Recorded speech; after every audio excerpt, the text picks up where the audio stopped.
سازشیانو دا د سازشیانو ټولګي ځای په ځای دي دې کې به ډېر خلک خلکو را دننه کړي ډېر خلک به د بل دپاره چغې وایي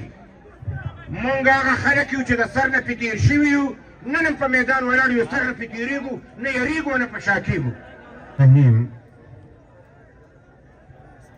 ډېرو عزتمندو حاضرینو جنازې له راغلي پښتنو ملګرو د منیر شاکر صاحب د شهادت په حواله مونږ ټول دلته راغونډ شوي یو سوچ کوي زه نن تاسو ته ولاړ یم د عوامي نیشنل پارټۍ 1200 کسان شهیدان شوي 1200 چاته پته شته څوک ته خبر وایي ټول عمر به دا خبره کېده چې نیشنلیان هسې اوزګار دي ځانونه پې مړه کوي که څوک پې ځان مړ کوي که نه نه پرېږدي نه نیشنلیانو ایمان تېر کړی کاش چې په هغه وخت کې پښتنو کې د اتفاق او اتحاد راغلی وی نن به دا بده ورځ مونږ نه مونده مونږ د دې باچا خان د سوچ او فکر په بنیاد د دې خاورې امن په هر قیمت غواړو خو تپوس خو کوو آخر زمونږ د پښتنو جرم څه دی مونږ نه څه خطا ګناه شوې ده چې 45 کاله وشو او زمونږ ګناه نه معاف کېږي دا په ډالري جنګ کې خپل جیبونه ډکول ای پښتنو دهشتګردي د دنیا د ټول نه منافع بخش کاروبار دی او دا کاروبار د بین الاقوامي ملکونو بشمول د امریکې په مشرۍ کې او د دې سهولتکار ورسره په شریکه کوي نو چې ستا په وینه کې د خلکو پیسې دي نو خو بیا نور هم ځای ته تویوي او دا څه چل دی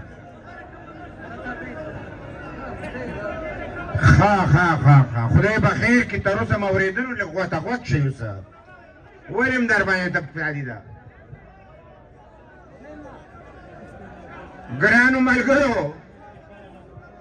ګرانو ملګرو دغه هغه خبره ده چې تاسو وایئ چې موږ به توره کوو د تورې خلکو معلوم دي که نه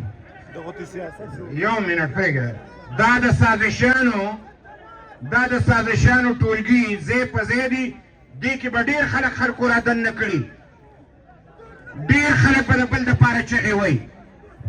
مونږ هغه خلک یو چې د سر نه پې تېر شوي یو نن هم په میدان ولاړ یو سر نه پې تېرېږو نه یېرېږو نه په شا کېږو دا خبره ګرانو ملګرو په ډېر ایماندارۍ سره واورئ دا جګړه بین الاقوامي جنګ دی دا ستا او زما د دې خبرو په خبرو نه خلاصېږي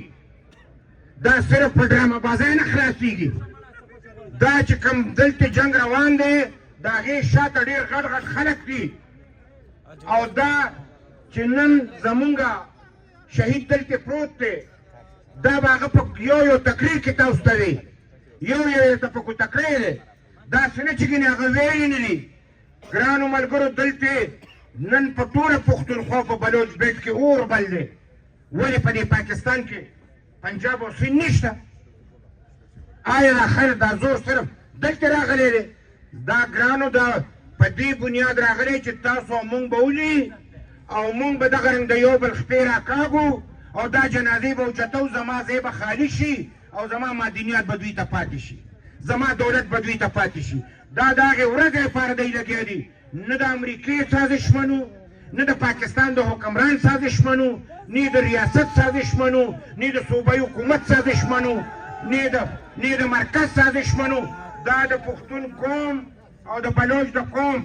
د سر سودا ده مونږ د خپل سر د ګټې لپاره میدان ته وځو ګرانو ملګرو دې له به دا خبرې اتفاق به غواړي